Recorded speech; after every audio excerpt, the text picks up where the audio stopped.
책을 읽고 영화를 보거나 강연을 듣고 나면 사람들은 그 내용을 모두 안다고 생각합니다. 그러나 실제로는 그렇지 않습니다. 다만 아는 것처럼 느낄 뿐입니다.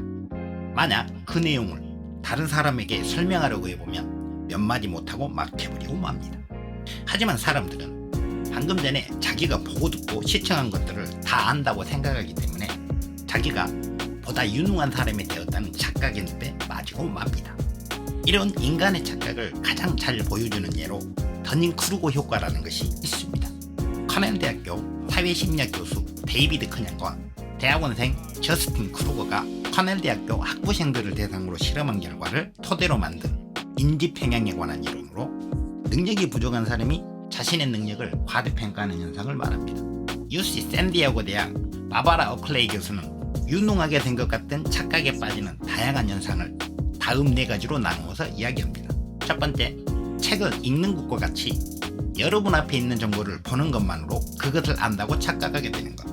두 번째, 다른 사람들이 진행하고 있는 토론을 보거나 듣는 것만으로 그 내용을 알게 되거나 그 주장을 설명할 수 있게 된다고 착각하는 것. 셋째, 인터넷 등의 검색을 통하여 어떤 정보를 찾기만 하면 그 정보가 두뇌 속으로 자동으로 기억되어 여러분이 그 정보를 알게 된다고 착각하는 것. 넷째, 어떤 자료에 많은 시간을 보냈다는 것만으로 여러분이 그것을 알게 되었다고 착각하게 되는 것. 이와 관련해서 철학자 몰티머 아들러는 다음과 같이 말했습니다. 어떤 것을 안다고 말하는 사람이 그것을 말로 혹은 글로 표현할 수 없으면 그는 그가 알고 있다고 생각하는 것을 사실은 모르는 것이다. 그 외에 수많은 전문가들이 안다고 느끼는 것과 어떤 것을 진짜로 이해하는 것은 근본적으로 다르다고 말합니다. 예를 들면 읽은 책의 내용을 어느 정도 말할 수 있어서 그에 관한 사실을 잘 안다고 생각하더라도 책의 내용 대부분이 무엇에 관한 것이며 그것이 왜 그렇게 되는 것인지 또 알고 있다고 생각하는 것들이 다른 사실이나 이론들과 어떻게 연결되는지 등을 설명할 수 없다면 그것은 안다고 느끼는 것이지 그 책의 내용을 진짜로 이해하는 것은 아닙니다. 특히나 오늘날은 유튜브를 비롯한 대부분의 최신 비디오에서 각 분야 최고의 전문가들이 설득력이 강한 시청각 자료를 보여주면서 전문적인 개념이나 용어들을 적절한 비유와 표현들로 설명해주고 신중하게 엄선된 고퀄리티의 자료들을 거의 무한대로 제공하여 보여주기 때문에 시청 후 사람들은 그것을 본인이 알게 되었다는 착각에 쉽게 빠져들어 마치 능력이 업그레이드 된 것처럼 느끼게 됩니다. 그러나 이와 같은 것을 보고 듣고 시청하는 것은 자기 능력에 대한 환상일 뿐이지 자기의 진짜 능력이 아니라는 것을 잘 알아야 합니다. 중요한 정보를 찾거나 발견했을 때 그 정보를 한번 보고 난 후 다시 보겠다고 저장해 두는 것만으로는 아무런 의미가 없습니다. 저장해 둔 정보를 다시 보는 사람이 거의 없고 그것을 반복해서 다시 본다고 해도 돌아서면 바로 잊어버립니다. 보고 듣고 시청해서 인지한 정보는 어떤 식으로든 내가 아는 지식으로 바꾸어 주어야만 비로소 그 정보는 나에게 의미 있는 정보가 될 수 있습니다. 중요한 정보를 내가 아는 지식으로 바꾸는 효과적인 방법 3가지를 소개하겠습니다. 첫 번째, 리콜입니다. 정보를 보고 난 후 반드시 그 내용의 핵심 정보를 다시 생각해 보아야 합니다. 생각난 것을 약 1분 정도의 시간을 투자해서 말로 표현하거나 글로 써봅니다. 이때 말로 표현하거나 글로 쓸 수 있는 내용만이 앞으로 기억할 가능성이 있는 정보에 해당합니다. 나머지 내용은 기억에 입력 자체가 안 되었거나 기억에 잠깐 머무르다 빠르게 사라져버렸기 때문에 내가 그 정보를 인지하기 전과 같은 상태로 이미 돌아가 버린 것입니다. 정보를 인지한 후 짧은 시간을 투자하여 이와 같은 리콜 훈련을 반복해서 연습하며 핵심 정보를 기억하는 능력과 핵심 정보를 파악하는 능력이 비약적으로 향상되면서 정보를 보다 오래 기억할 수 있게 됩니다. 단, 이 테크닉은 오랜 기간을 두고 꾸준한 연습을 통해서만 습득할 수 있는 기술입니다. 두 번째, 파인만 학습법. 전 세계적으로 유명한 물리학자이자 교육자인 리차드 파인만이 사용한 학습법을 정보를 기억하는 것에 응용하는 방법입니다. 1.